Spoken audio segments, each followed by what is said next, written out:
So Crystal Smith de Molina is a very powerful, amazing poet from Haisla and Tsimshian territories, beautiful territories that I actually was born and grew up on. So I want to invite Crystal up to share a few poems. Yeah. Okay.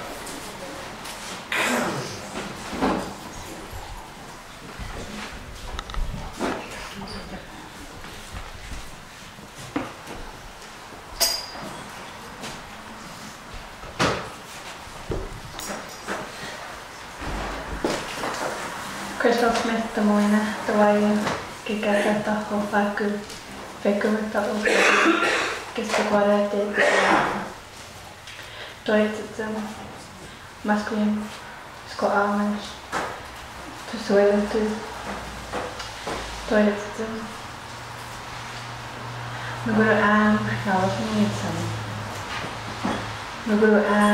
Unist'ot'en. I just introduced myself to you guys in the Semitic language of the Tsimshian people.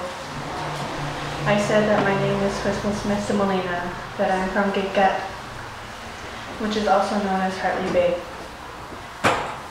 I also said that I've been in Vancouver, living here, and that I'm of the Killalua clan.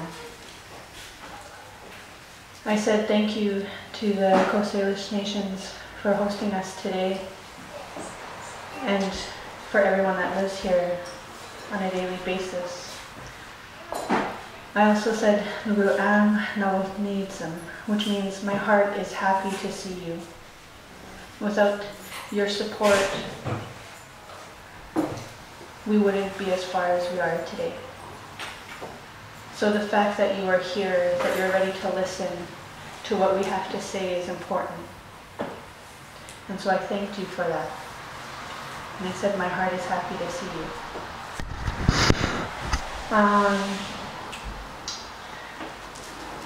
I'm kind of struggling over which ones to read.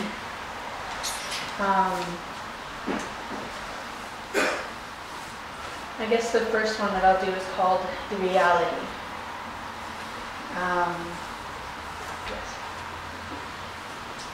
Imagine, they say. Imagine the generation of jobs. Imagine the abundant cash flow from captivating resources. Imagine. I can imagine rivers flowing through untouched forests, destroyed by the reality of a leak, the leaking of oil. I can imagine generation of jobs that will end with reality once that resource is tapped out.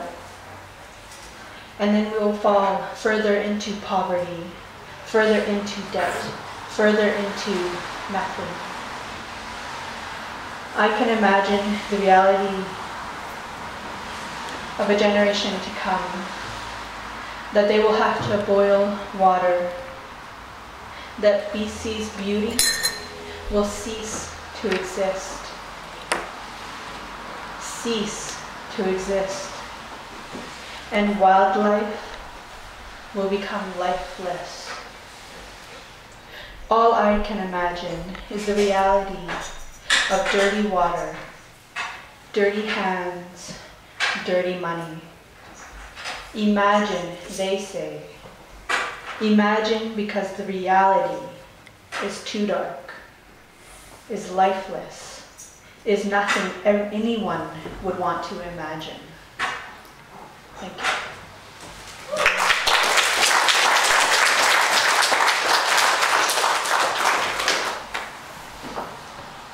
This next poem I'm going to recite from memory is one that was actually up in the Museum of Anthropology for the Claiming Space exhibit.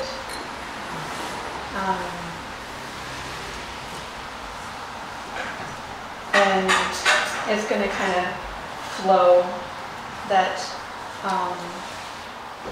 just as my poem that I just read and the next one that's coming, none of these will have good endings, because there is no good ending to the threat of oil, to the threat of any kind of development that we are having on our lands. And it's the truth. And I couldn't go further than that, because I don't want to give them that power to say that maybe there is life after what they'll do to our lands when there's not going to be there. Okay, and this one's called I'm a Casualty.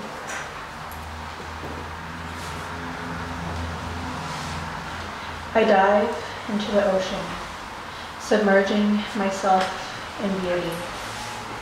The soft bedrock beneath me, the sweet sound of whales nearby, the scuttling of king crab, the chatter of schoolfish. I dove into beauty. As I opened my eyes, I saw nothing and felt everything. I was choking. I rose from the water which was supposed to embrace my body, yet it entangled me, and I could not break free. The slick oil slid down my throat into my lungs. It crept every branch of air, engulfed in dirty oil. My whole body felt oil. My heart pumping, my heart slowing as oil reaches it. My blood flowing, my blood weighed down and blocked by oil. I am dying, but they try and save me, cleaning my outer limbs. But how will they clean my heart, which weeps black tears? How will I breathe when oil has contaminated my lungs? I am nothing but a casualty of blind greed. Money before life, oil before water, country benefits before citizens, growth before stability. I am dead. But at least they tried to save me.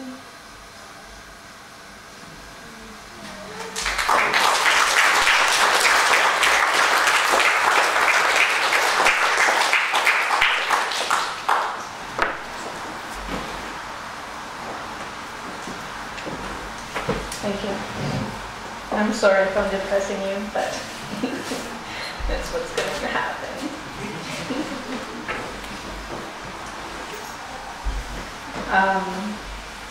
This next one I'm going to read is called A New Cycle.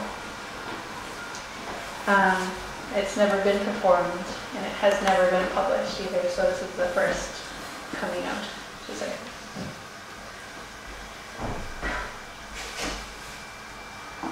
As clouds roll in, waves of thunder shakes the land.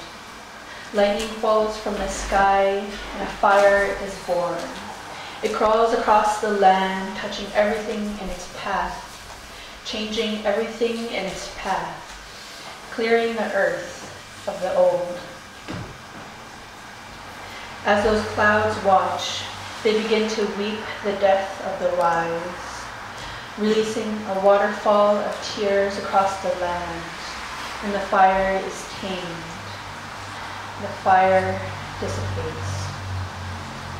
As time passes, tears continue to nourish the empty land. Tears of mourning, tears of anger. Time passes, tears of hope, tears of happiness, as life sprouts up and fiery flourishes. The land replenishes itself. The cycle of life, cycle of death, an everlasting cycle of both. A cycle honored by the traditions of my people. We respect our mother's cycle, receiving permission for all that is taken, giving thanks for all that is given, using everything and wasting nothing. And we are a welcoming people. We welcomed newcomers to this land, and they surveyed the land and deemed it usable, made it a commodity. Life fast-forwarded. A new cycle created, the Industrial Revolution. Things were being made, things being destroyed. It became the industrial cycle. Trees were cut down, roads were paved, rivers were dammed, electricity grew, forests were demolished, and cities sprouted. The land raped, the land beaten, the land our mother raped, our mother beaten, our mother suffers. And they begin to thirst for her blood, they call it oil, and drill into her, searching far and wide. And they use pipes to suck up her blood, and they refine it, or they call it dirty. Then they decide to transport her blood. It's wanted worldwide.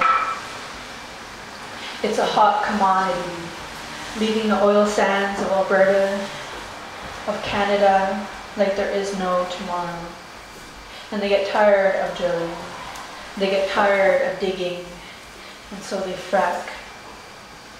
Fracking our mother's body, contaminating her whole body. The ground itself is now polluted. The water is now polluted. We are now polluted. Life fast-forwarded, a new cycle was created, the Industrial Revolution. Things were being made, things being destroyed.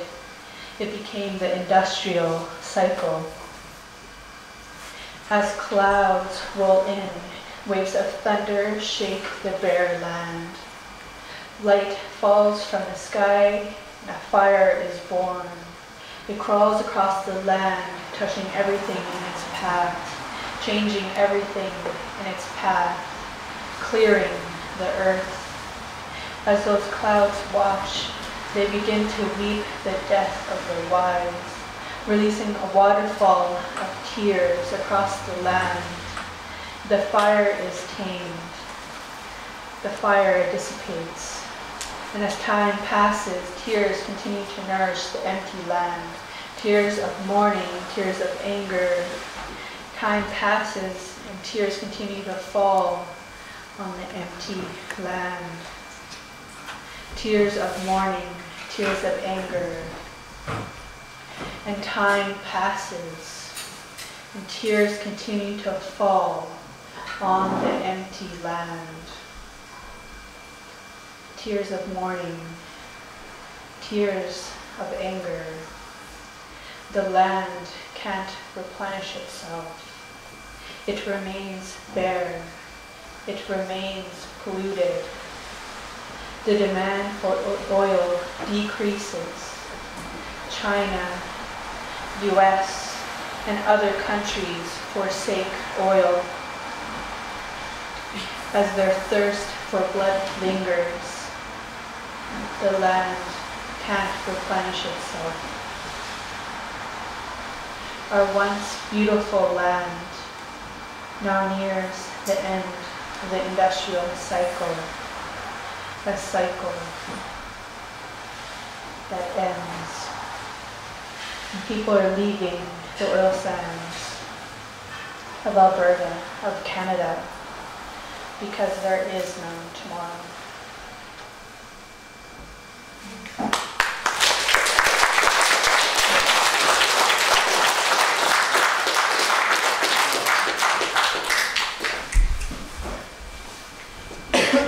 I don't want to leave like that.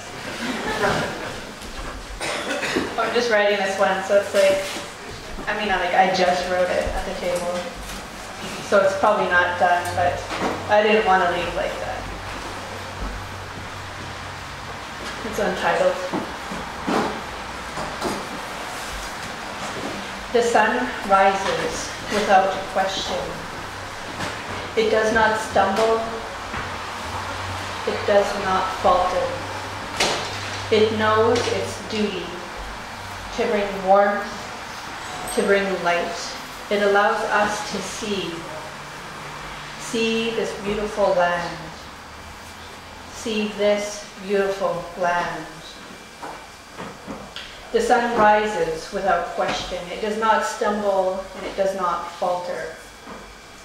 It protects us and it feeds us. Our existence depends on our sun. Our existence depends on our sun. No one and nothing compares. The sun is powerful. The sun is life. Yet we are not one. We are thousands.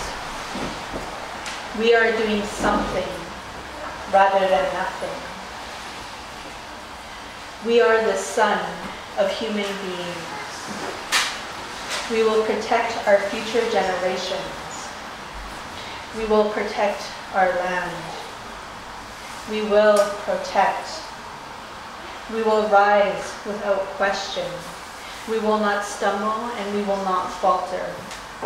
We know our duty to bring warmth, to bring light, to open eyes to see.